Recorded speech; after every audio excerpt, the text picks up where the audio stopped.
They said it was peace. They always said it was peace.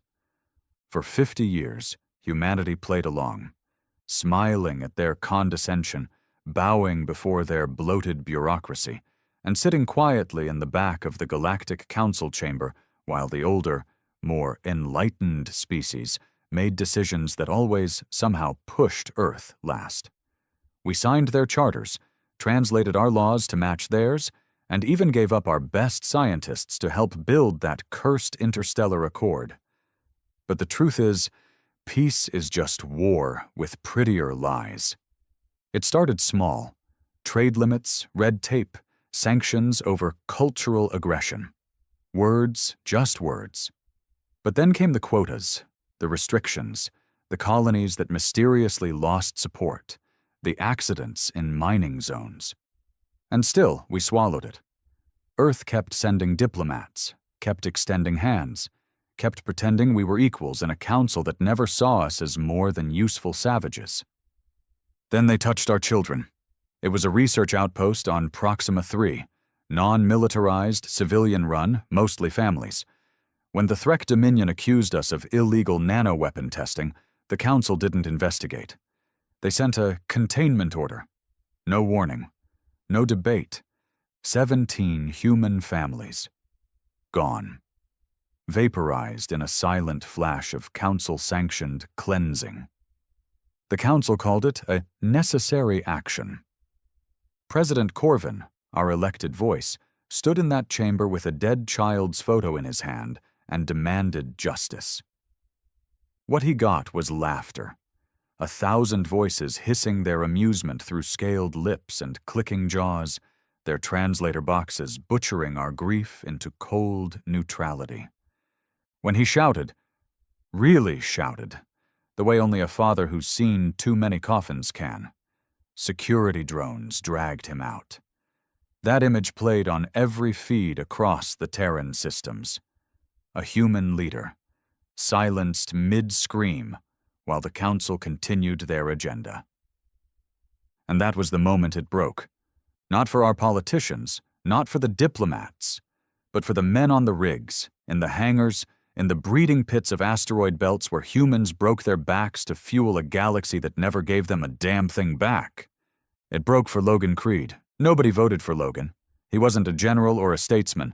He ran cargo, smuggled parts, spat on permits. But the day Proxima 3 burned, he gathered his crew and hijacked a retired gunship from the Terran Orbital Museum. Called it the Blood Price. Fitted it with illegal pulse railers and a command override stolen from a scrapyard AI. The next week he jumped to Council space and blew a Threk cruiser clean in half. No warning, no message, just fire. That was the beginning. Creed became the ghost of the stars, each attack a message written in flame. He didn't care if he lived. He didn't care if anyone followed. But he gave humanity something it hadn't had in decades. A voice not asking for a seat, but screaming war back into the face of silence. And the galaxy started listening.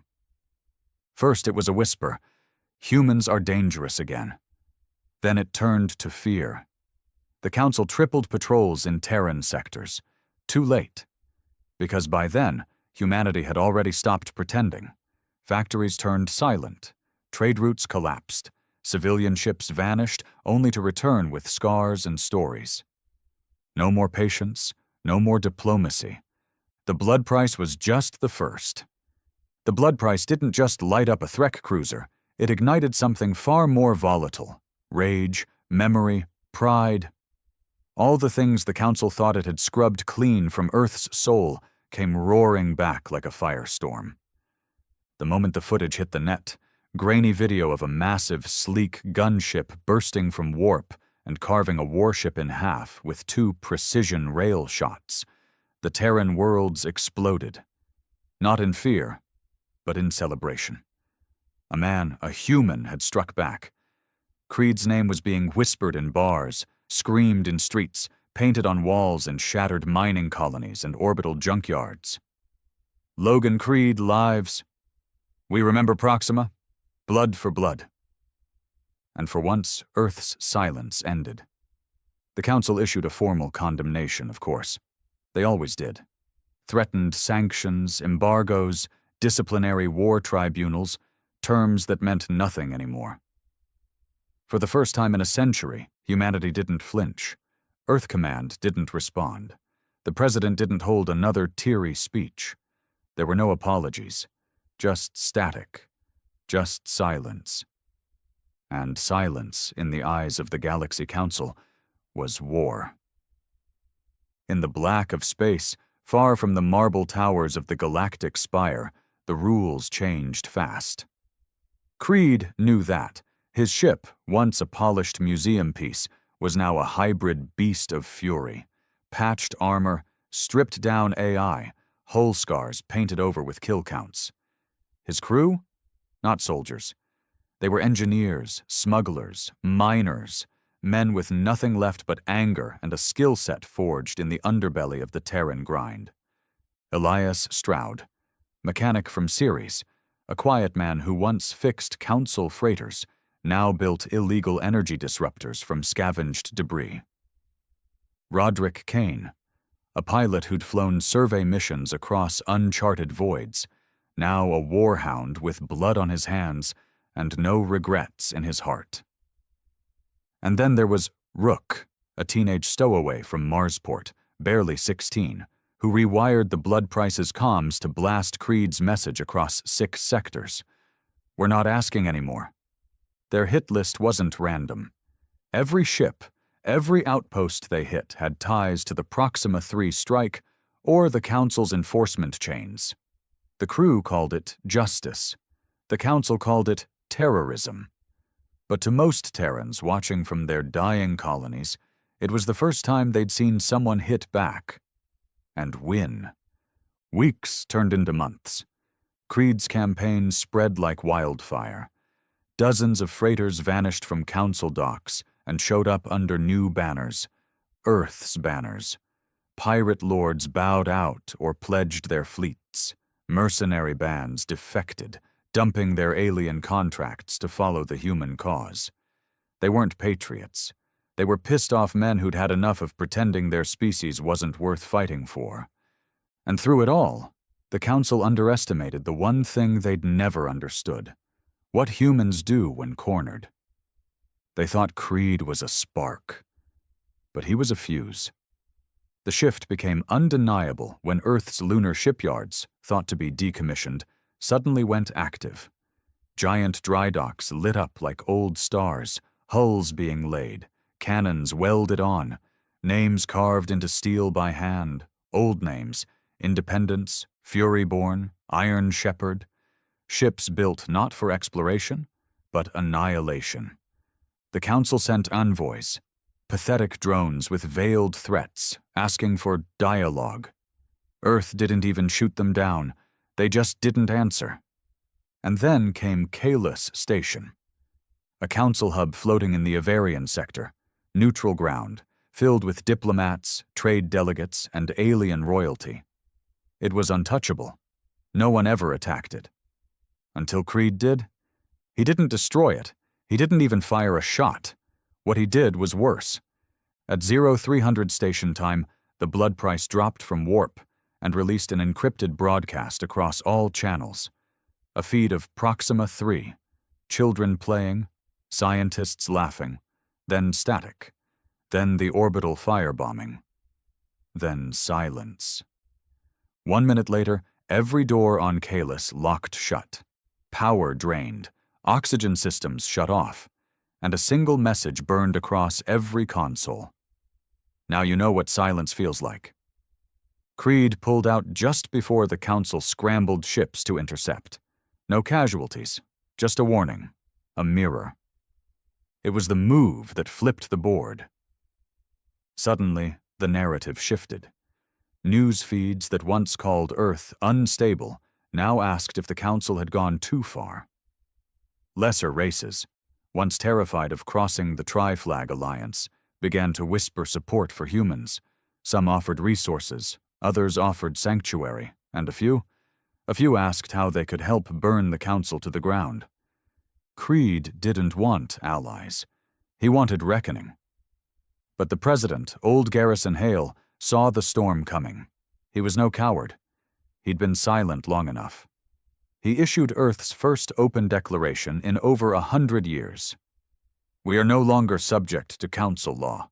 Humanity governs itself.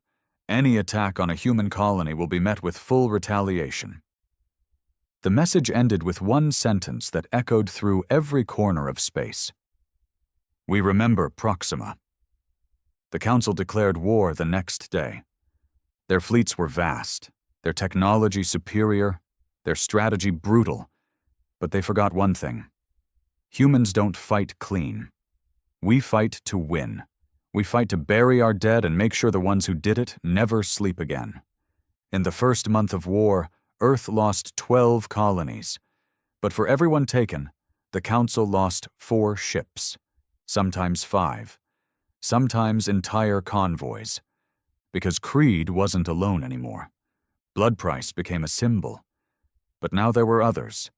The Last Stand, Black Echo, Furyborn, ships crewed by former slaves, outlaws, ex-military, all wearing the human crest like a middle finger aimed at every council world. And Logan Creed? He stopped being a man. He became a myth. Some said he had a neural chip that let him think in hyperspace. Others claimed he died and was resurrected in a warp rift. Truth was simpler. Creed had nothing left to lose. That made him the most dangerous thing in the galaxy. One evening, as his ship drifted near the shattered moons of Korgan Belt, Kane leaned on the rail beside him. "You think this ends with us winning?" he asked, voice low. Creed didn't look at him, just lit a smoke and stared into the endless dark. "We already won," he said. Kane frowned. "How you figure?" Creed took a drag.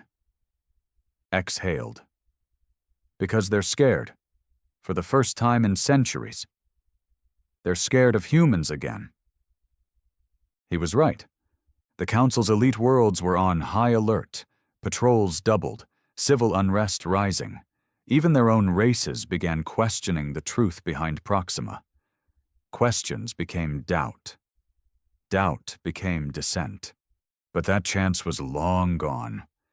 Because Earth wasn't just angry, it wasn't just vengeful, it was unified, hardened, and it was building something darker than revenge, a legacy. And at the front of that legacy sailed the Blood Price, with Logan Creed at its helm, a man turned legend, a legend turned reckoning. He didn't care about politics, didn't want medals, didn't trust peace. He just wanted the Council to remember one truth. You can break a people, starve them, mock them, strip their voice, but if you kill their children, they will never stop hunting you. War changes a man. But the kind of war Logan Creed was fighting, it didn't just change him. It hollowed him out and filled the empty space with something colder.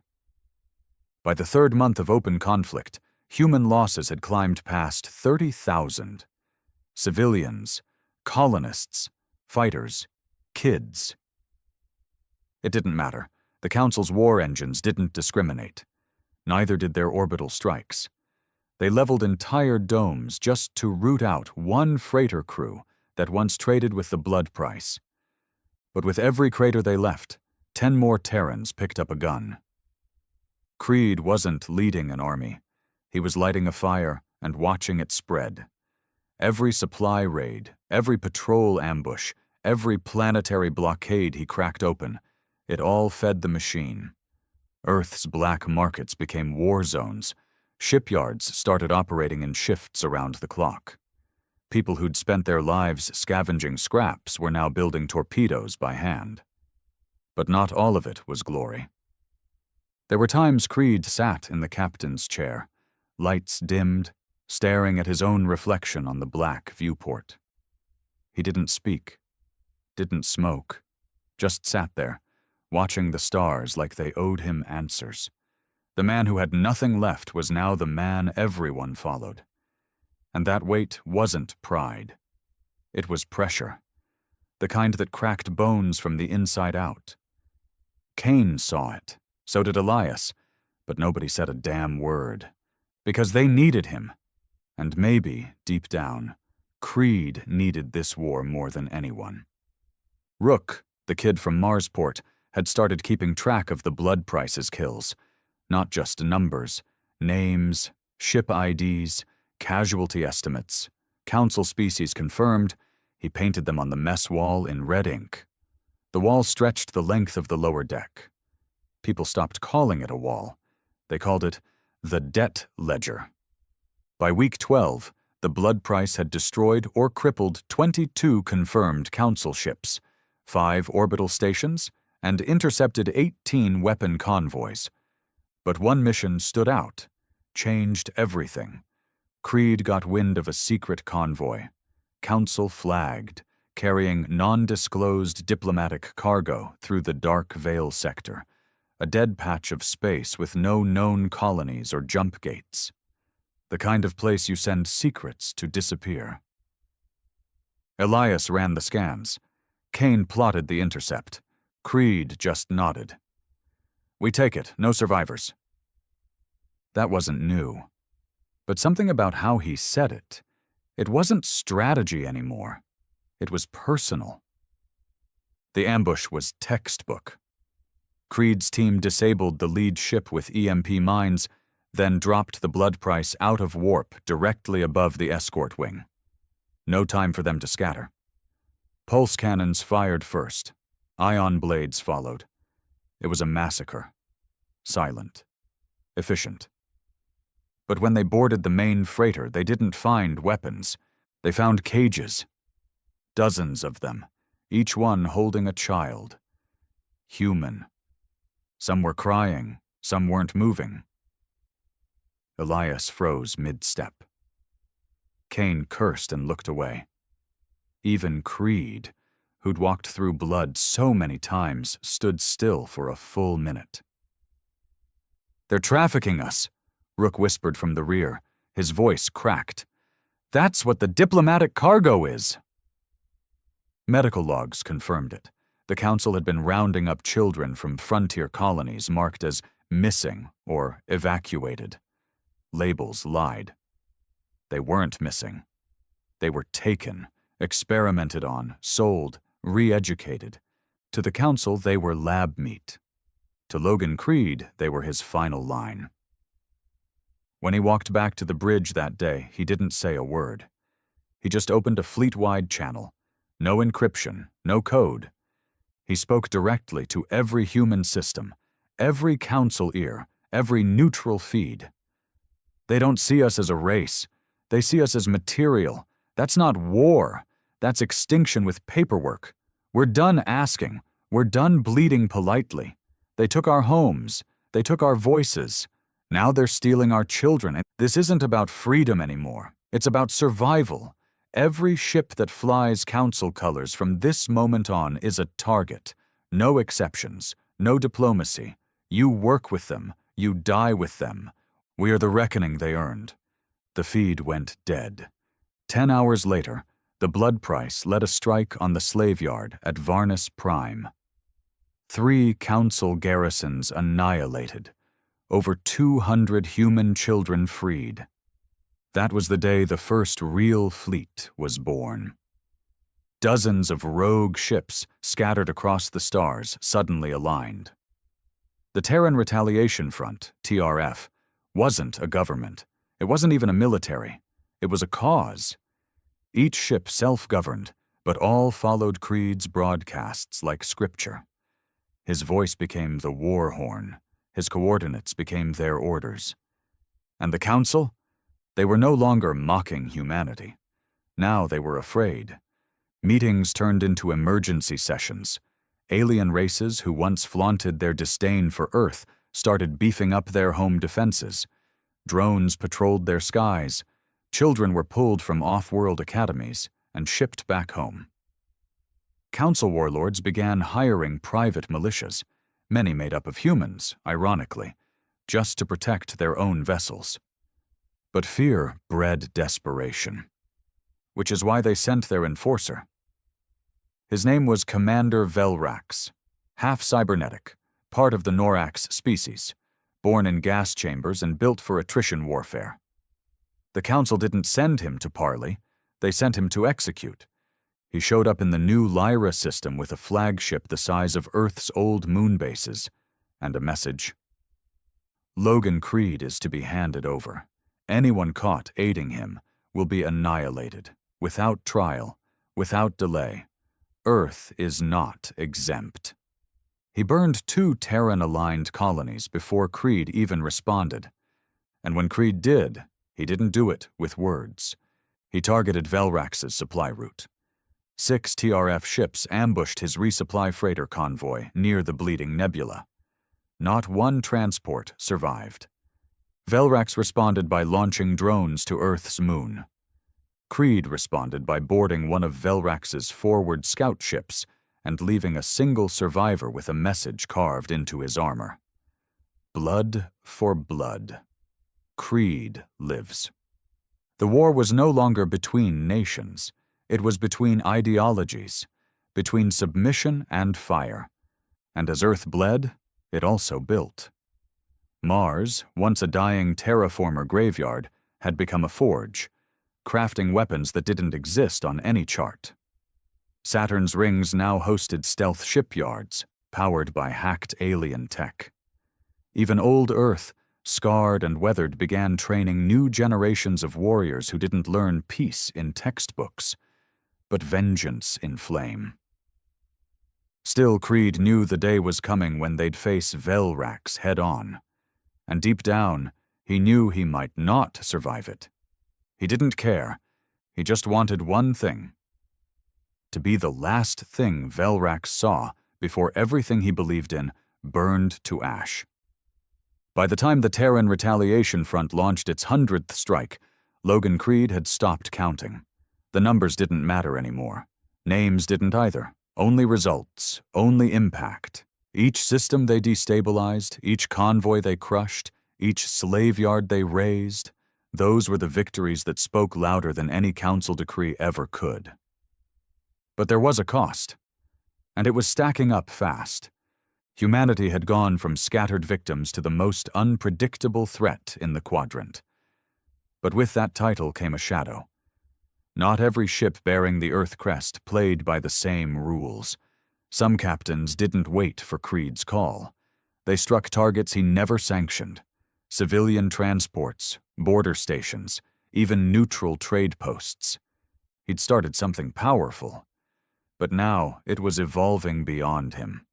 Splintering, and part of him feared what it could become if no one kept a hand on the wheel. Inside the command bay of the Blood Price, Rook stood with his back to the mess wall. The debt ledger had nearly reached the far end of the corridor. His voice cracked as he updated another line. Varnus Moon Outpost. 67 enemy casualties. No TRF losses. Creed stared at the red mark for a long moment, then finally asked, "Who ordered that strike?" Rook hesitated. Captain Soren. The gray bastard. He said the station was feeding info to Velrax. Creed narrowed his eyes. Was it confirmed? Rook didn't answer. Creed slammed his fist on the table, making Rook jump. "We don't become them, damn it! We don't strike without proof!" Kane stepped in from the hallway, arms crossed. "Logan, the men are tired. We're winning, yeah, but they're seeing ghosts everywhere now. They're ready to burn anything with a council flag, whether it's legit or not." Creed's jaw clenched. His voice dropped. "And when we start doing that, when we hit without cause, we're not fighting for survival anymore. We're just killing." Elias, ever the quiet one, added from his station, "Velrax is coming. We don't have time for a code of honor." But Creed wasn't so sure. The TRF was growing too fast, and loyalty wasn't uniform.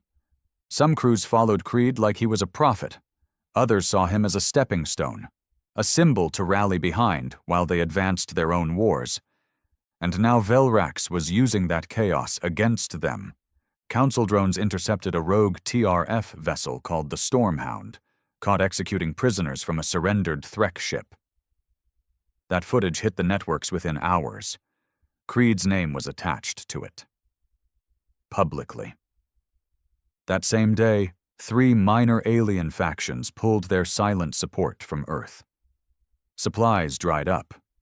Jump gates previously unlocked now shut their codes to Terran vessels. The Council didn't have to defeat Creed on the battlefield if they could make him a monster in the court of opinion. Creed knew what had to be done. He boarded the gray bastard himself. No warning, no escort. Just walked onto Soren's deck with a pistol on his hip and eyes full of fire. Soren was a brute. 6'5", body modded with shock plating, face marked with Council war trophies. He didn't salute. He didn't flinch. Creed stared him down. "Why did you hit Varnus Moon?" Soren shrugged. "Because they sold out 3 of our cargo drops last cycle. That's reason enough." "Did you verify it?" "Didn't have to. Intel was strong enough." Creed stepped closer. "You killed 26 non-combatants, children included." "Collateral," Soren said. "They knew who ran that station. They stayed. That's on them."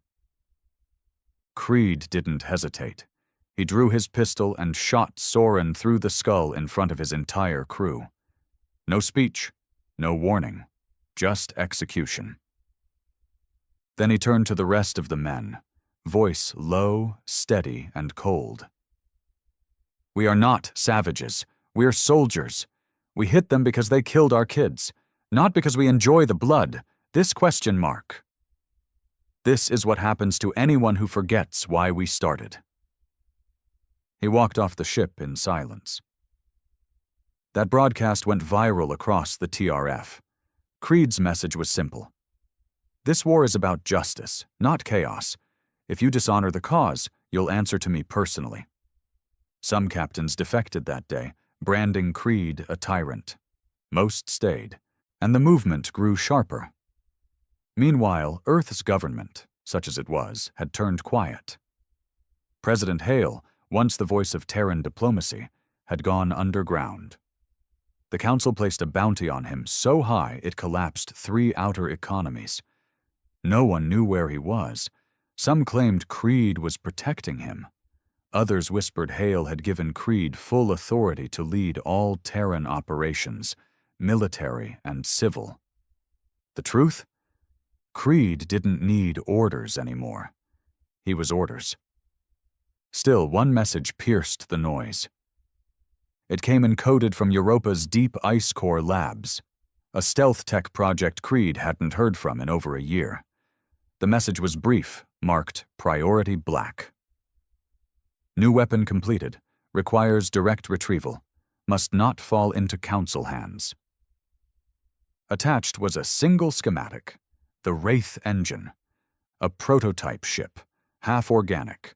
Warp-shifting. Untraceable. Velrax had his flagship. Now Creed had a ghost. He took a skeleton crew, just Kane, Elias, Rook, and 2 others, and jumped for Europa, dodging 5 Council traps along the way. The station was half frozen when they arrived. Lights dimmed, corpses floating in 0G. Too late. Velrax had found it first. But he hadn't taken the ship. He'd sabotaged the bay. Explosives set. Timers blinking. They found the Wraith engine submerged in cryogel, pristine but locked. Creed had one choice: leave and lose it forever, or defuse the traps manually. Of course, he chose the hard way. Kane covered the corridor. Elias hacked the panel. Rook crawled into the shaft to kill the detonation relay. "Kid, you don't have to," Creed started. But Rook just looked at him, eyes steady. "They took my sister. I have to." 5 minutes later, the charge was dead. The Wraith engine was alive. They renamed her Black Mercy, a ship built for revenge. She flew without fuel, navigated without maps, and killed without warning. Now, Logan Creed had the weapon he needed to strike at Velrax himself. He didn't tell the TRF, didn't broadcast it. This wasn't for morale, this was personal, because Velrax had taken everything. Now it was time Creed returned the favor. The Black Mercy didn't fly. It hunted. No sound, no ripple in space. When it jumped, it didn't leave a warp signature. When it appeared, even long-range sensors stayed blind. The ship moved like thought, faster than any council vessel, quieter than any stealth craft, and deadlier than anything humanity had ever put in the stars. And Logan Creed was now at its helm. The ship wasn't crude like the Blood Price. This was personal. Creed brought only Kane, Elias, and Rook. No extra hands, no backup. Just the men he trusted when trust could mean the difference between life and obliteration. They weren't there to command a fleet. They were there to deliver a message. That message was Velrax. Tracking the Council warlord wasn't easy. Velrax didn't linger. He hit, burned, and vanished, never staying in one sector long enough for a proper retaliation. But Creed didn't need time. He needed a pattern. And Elias, buried in the Mercy's internal systems, found one. "They're running scans on exo-organic regions," Elias said, brow furrowed, eyes sunken from sleepless nights. "Places where biotech colonies used to thrive. I think they're looking for a way to replicate the Mercy." Creed didn't speak. He knew what that meant. The Council didn't just fear him. They wanted his weapon. And if they got it, the war would end, not in battle, but in silence. Human silence. "We stop him," Creed muttered. "We end this now." Kane leaned against the frame, arms folded. "You mean kill Velrax?" "No," Creed said. "I mean erase him, like he never existed, like he never killed our people, never enslaved our kids, never laughed when Proxima burned." For the first time in weeks, Rook spoke up from the systems console. "What if he's ready for us?" Creed's eyes stayed locked on the dark space ahead. "Then we show him we were ready a long time ago." The Black Mercy jumped. No sound, no warning. Velrax's fleet sat above a dead system, Ganeth Prime. The planet had long since been stripped of its core, left as a hollow husk drifting in gravitational decay. Perfect for hiding a command post. A fleet of 20 Council warships orbited its remains. They didn't see the Mercy coming. Creed launched a virus through subspace comms first, a neural disruption burst keyed specifically to Council frequencies. Within 3 seconds, 3 destroyers lost power. Shields collapsed. The Mercy streaked between them like a blade. Pulse torpedoes to the engines, EMP rounds to the sensors, each shot surgical, not to kill, but to disarm. Then they boarded the Judgment Spear, Velrax's flagship. The boarding hatch hissed open. The lights flickered. Creed stepped in first. Helmet off. Face bare, no fear. The corridor was empty. Too empty. Elias stayed near the hatch, fingers on a remote detonation rig. Rook followed behind Creed, armed but shaking. Kane moved like a ghost, rifle raised, steps silent. Then came the voice. Low, metallic, amused.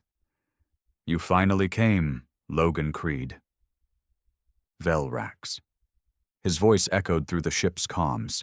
No cameras, no visible source.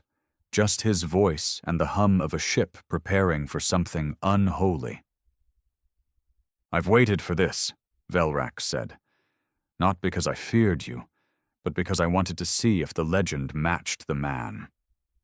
Creed said nothing, just walked toward the command bridge. "I burned Proxima because you humans refused to stay in your place," Velrax continued. "But it made you interesting. Before that, you were just background noise." They reached the final door. Creed stopped. His hand hovered near the panel. "Once I kill you," Velrax said, "they'll call me the savior of order, the one who silenced the human curse." Creed leaned forward, pressed the panel, and the doors hissed open. Velrax stood alone in the middle of the bridge. No guards, no armor, just his massive cybernetic frame, plated in black and red, eyes glowing like furnace fire. The moment was still. Then Creed stepped forward. Velrax drew a blade. Creed didn't. He didn't need one. They clashed. Flesh against metal, hate against machine. Velrax struck first, swinging the blade with an inhuman roar. Creed ducked, drove a knife, hidden in his boot, up into the joint of Velrax's arm. Sparks flew. Velrax backhanded him, sent Creed crashing into the console wall. Kane opened fire. Velrax's shield kicked in, absorbing the rounds. He turned, slammed a fist into the wall, and knocked Kane out with a burst of concussive force. Elias triggered the overload trap. Didn't matter. Velrax had shield dampeners. Only Rook, small and unnoticed, got behind him. He climbed the wires, found the neural socket, and drove a feedback spike into it. Velrax screamed, one that shook the room. Creed used the moment. He lunged, knife in both hands, and drove it straight into Velrax's throat port. The warlord buckled, but didn't fall. He reached one last time for the boy. Rook. And Creed, broken ribs and all, grabbed Velrax's arm and tore it backward with a sickening snap. Velrax hit the deck, sparking, bleeding, cursing in 4 languages. Creed stood over him. No speeches, no mercy, just a single bullet through the skull. Then silence. The judgment spear was theirs. But Creed didn't stop there. He took Velrax's corpse, dragged it to the center of the ship, and broadcast the image to every council frequency he could hijack. "This is your enforcer. This is what's left of him. Keep coming, and we'll bury the rest of you beside him." Then he activated the ship's self-destruct, left the body in the flames, and returned to the Black Mercy.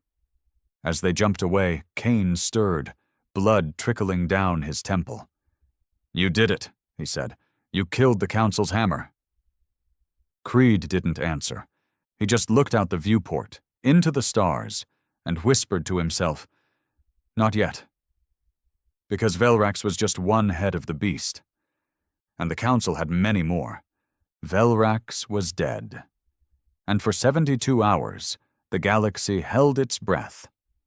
Council broadcasts went dark. News stations ran looping footage of the charred remains of the Judgment Spear, overlaid with silent subtitles. Council response pending. On Earth, in the underground bunkers of old New Geneva, people poured into the streets. For the first time since the war began, there were cheers. People sang Creed's name. Murals were painted, flags raised. For a moment, brief and electric, the Terran spirit didn't just burn, it roared. But war doesn't end when a tyrant falls. It sharpens. The Council didn't collapse, it calcified. With Velrax gone, their fear no longer whispered behind closed doors. Now it screamed across every chamber, every subcommittee, every bureaucratic hive they'd built to feel safe from the chaos they once orchestrated. And fear, Creed knew, makes monsters out of bureaucrats. The Council didn't retaliate with fleets this time. No orbital bombardments, no drone swarms. They retaliated with peace. A transmission was received by the TRF's Central Comms outpost on Luna, direct, encoded in the old Terran standard. To Logan Creed, the Council extends an offer of ceasefire. A diplomatic envoy will arrive at coordinates Alpha 94K within 7 cycles. No weapons, no traps. Just dialogue. Our leaders are prepared to negotiate. Council Speaker, Orvin Null. It was a trap. Everyone knew it. But the galaxy was watching, and if Creed refused, the Council would use it to sway the outer worlds, painting humanity as war-mongering savages who wouldn't even take peace when it was handed to them. Kane slammed his fist on the ops table. "You go to that meet, you're dead." Creed leaned back, calm as ever. "Only if I go soft." Elias, scanning the message headers, frowned. "It's real, not a drone. They're sending flesh." "Why?" Rook asked, curled in the corner with a pulse rifle across his knees. "They don't want peace. Not really." Creed turned slowly toward him. "Because they want a show. They think they can turn us into what they always said we were, animals, terrorists. But we're not." He stood. "And I'm going. Alone." Kane cursed. "You suicidal bastard." "They're expecting Creed the killer," he said, cutting him off. "Let them meet Creed the judge." The envoy ship arrived in orbit above the old ruins of Altaris 9, a dead moon stripped bare during the early Council Wars. No life, no structures, just a flat, open plain of stone and ash. Perfect for betrayal. Creed landed the Black Mercy by himself, armor tight, rifle strapped, no fanfare. The Council ship was sleek, diplomatic white, with a single ramp extending like a tongue. Out came two delegates, Orvin Null, thin, sickly blue skin, dressed in ceremonial robes, and beside him, a human, a woman. Tall, clean, eyes like frost. She introduced herself as Representative Ellen Darrow, part of the Earth Council Mediation Corps. Creed didn't shake her hand. "Last time someone spoke for Earth," he said flatly, "they got dragged out of the Council screaming." She didn't blink. "I'm not here to apologize." Null spoke next, voice slick and reedy. "We've re-evaluated the human question." Creed chuckled. "Oh, good. I was worried we were just dying for your entertainment." They offered terms: autonomy, territory control, recognition of Earth's independence, and amnesty for Creed. But there was a price. Creed would disband the TRF, lay down arms, dismantle the Black Mercy, submit to tribunal review for war crimes. Ellen Darrow leaned in. "You get to live, Logan, not as a fugitive, not as a myth, but as a man. Think of what you could build. Real peace." Creed stared at her, unblinking. "You want me to put my weapon down, when I haven't even reached the people who ordered Proxima?" "Proxima was a mistake." He stepped forward. "Proxima was a genocide. Your mistake is thinking we forgot."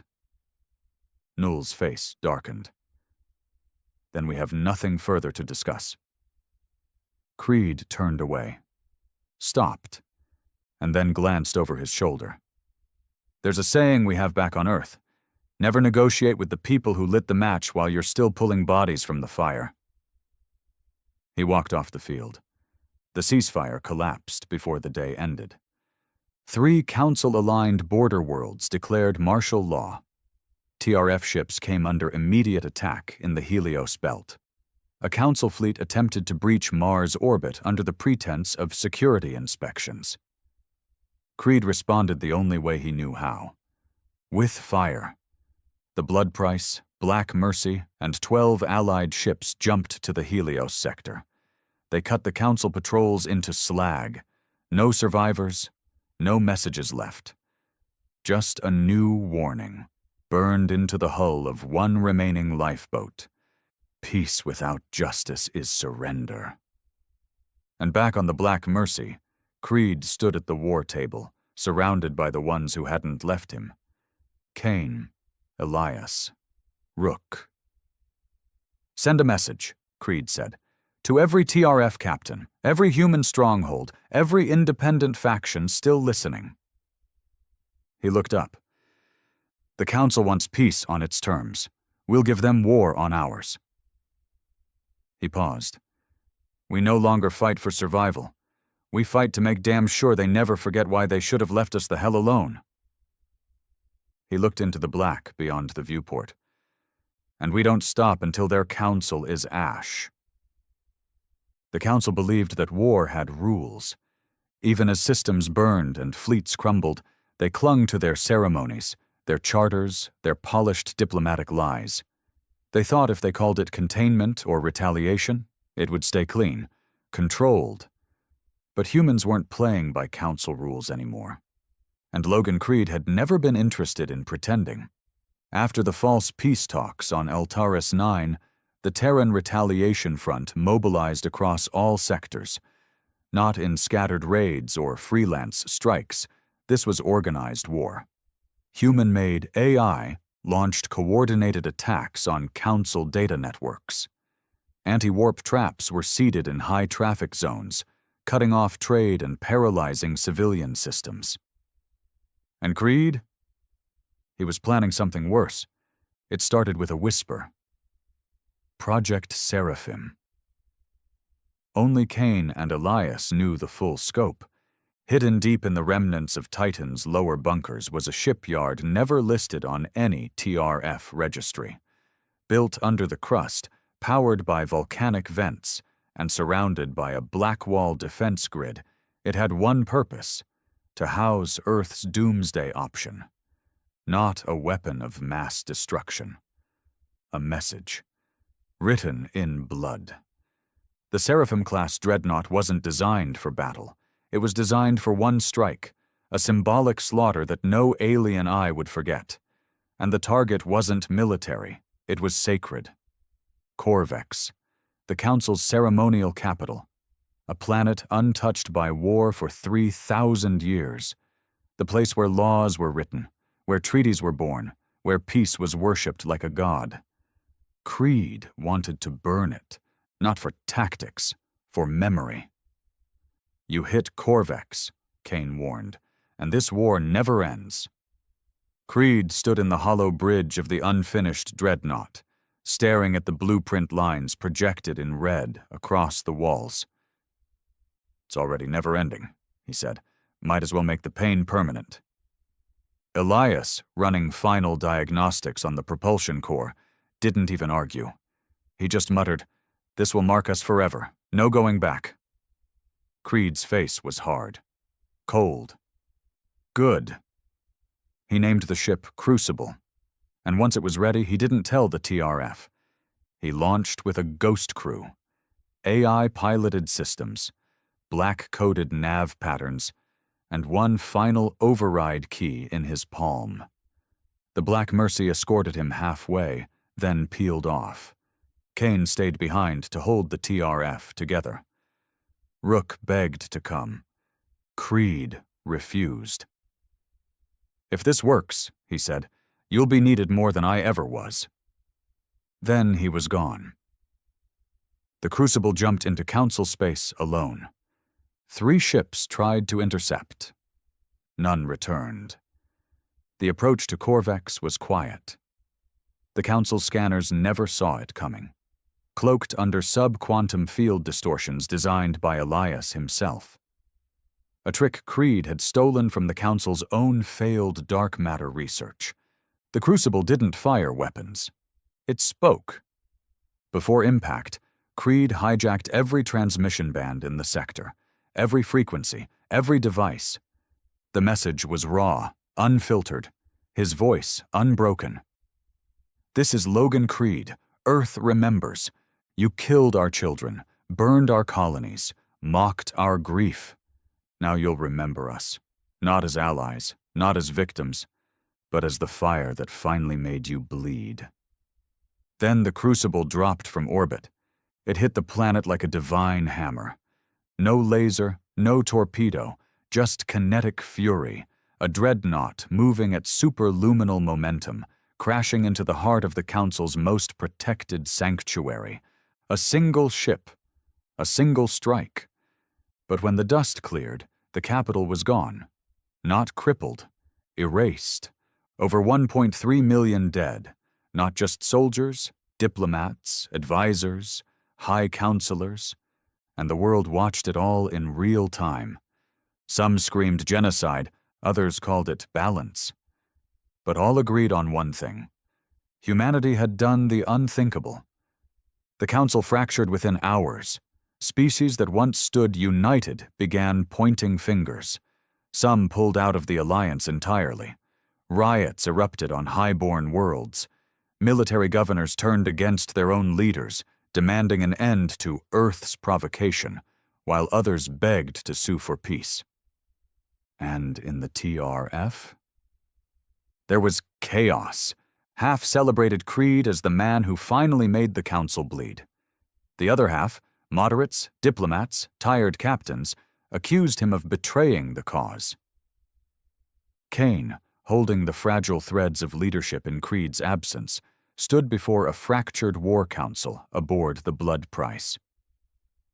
"He did what none of us could," Kane said. "He ended their illusion of safety." "You call that justice?" one captain shouted. "That was a cultural slaughter. He burned their Vatican." "He burned their illusion," Kane snapped back. "They killed Proxima. They trafficked our children. What Creed did, it wasn't pretty, but it was necessary." And somewhere, in deep space, hidden on a coded escape vessel rigged to the Crucible's final systems, Creed breathed. He'd survived. Barely. His body was broken, half his right side burned. But he was alive. And no one knew it yet. They believed he died with the ship. And maybe part of him had. In the darkness, floating through the void, he whispered only 2 words to himself. "Now, they'll remember." The stars themselves felt colder. Traitors whispered in hushed tones. News feeds ran blank screens out of fear. Governments locked down their planets, barricaded spaceports, recalled every ambassador and minister. And Earth? Earth watched in silence as their greatest enemy fell, and as their greatest warrior vanished. No one had heard from Logan Creed since the Crucible lit the skies over the Council's holy planet. No recovery, no broadcast, nothing. Not even the Terran retaliation front had received coordinates. The galaxy assumed the obvious. Logan Creed was dead. On the Outer Rim colonies, his name was painted across the rusted walls of abandoned council bases. Creed lives became both prayer and promise. The poor swore by him. The war-scarred veterans of the TRF carved his initials into their rifles. And Kane, now acting commander of the remaining human war fleets, bore the burden of a legend no one could replace. It had been 3 weeks since Corvex. And the Council? They were bleeding out in slow motion. Their high command annihilated, their major species fighting internal revolts. The Threk Dominion had gone quiet, retreating into deep space. The Norax had splintered.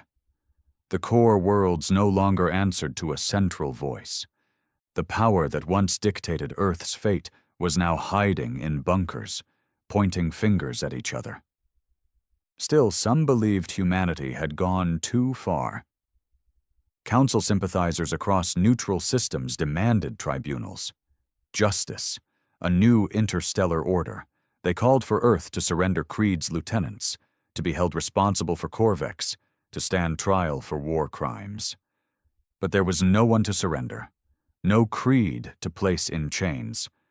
Only men like Kane, Elias, and the new Terran leadership. Men hardened by years of slaughter, betrayal, and silence. The TRF issued a single reply to those demands. "We don't put ghosts on trial." Kane knew the truth. Creed wasn't dead. A week after the Corvex strike, he received a pulse-coded signal. A string of numbers only one man would use. The message came from an old mining relay in the Varga Drift. an empty wasteland of shattered moons and black holes. Cain didn't hesitate. He took the blood price himself, leaving command with Elias, and jumped. No escort, no announcement. And when he arrived, Creed was there, alive. Barely. His right arm was gone, replaced by a jury-rigged prosthetic of council tech and human wiring. His eyes, one blood red, one gray, were sunken. A permanent limp dragged behind every step, but he stood. He breathed. He lived. Cain didn't say a word, just walked up and handed Creed a flask. They stood together in silence for a long while, looking out at the spinning husks of Varga Drift. Creed broke it first. "They think I'm dead." "They need to," Cain said. Creed nodded. "Good. I've done enough." "No," Cain replied. "You did what no one else could." "I made us monsters. You made them fear monsters." Creed sat down on a rusted hunk of metal, his voice quieter now. "The war's not over, is it?" Cain looked away. But it's changed. The Council's shattered. Earth's building alliances. Even some alien factions want in now. We're not begging anymore. We're choosing who we stand with. "And what do they want from us?" Cain smiled bitterly. "To forget. To move on. To pretend we didn't burn their cathedral." Creed let the silence linger. Then, "Are we ready to lead? Or are we just the next tyrants waiting to be born?"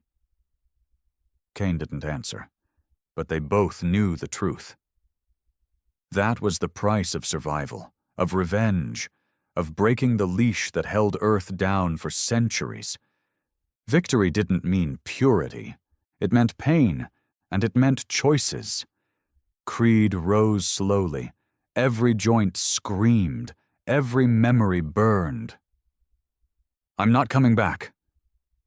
Cain didn't flinch. "I know. They'll make statues, write lies, make me some kind of savior." "You're not a savior." Creed smiled. "Damn right I'm not." He handed Cain a sealed datapad. "This has everything. Names, locations, council files, even some black sites we never hit." Cain took it. "What do I do with it?" Creed stared into the stars. "Use it to finish what I started, but be better than me." Cain put a hand on his shoulder. "You were the fire, but we're the forge now." Creed gave a weak laugh. "Sounds poetic. You get that from Rook?" Cain smiled.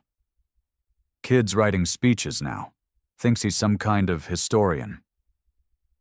Creed chuckled, but the weight didn't leave his eyes.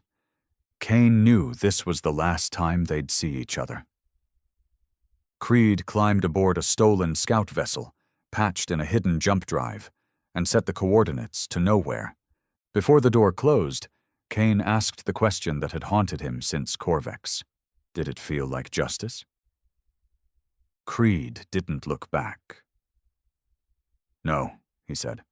"It felt like revenge. But maybe that's enough for now." The door sealed, and Logan Creed vanished for the second time. Years passed. The Terran Retaliation Front became the Terran Alliance. The Council collapsed completely. In its place rose a fragile union of new powers, some human, some alien, all aware now of what Earth could do when pushed. The story of Logan Creed spread like wildfire. To some, he was a war criminal, a butcher, a man who lost everything and answered back with annihilation. To others, he was a savior, a soldier who refused to bow, the voice of vengeance in a galaxy that had tried to silence Earth for good. And to Cain, Elias, and Rook, he was just a man, flawed, wounded, haunted. But in the end, necessary. The last time Rook ever mentioned him, it was during a speech on a rebuilt Proxima colony, where children now played again and flowers grew over the ashes. He said, "Logan Creed didn't give us peace, he gave us a voice, and it's up to us to make that voice something the stars will never try to silence again."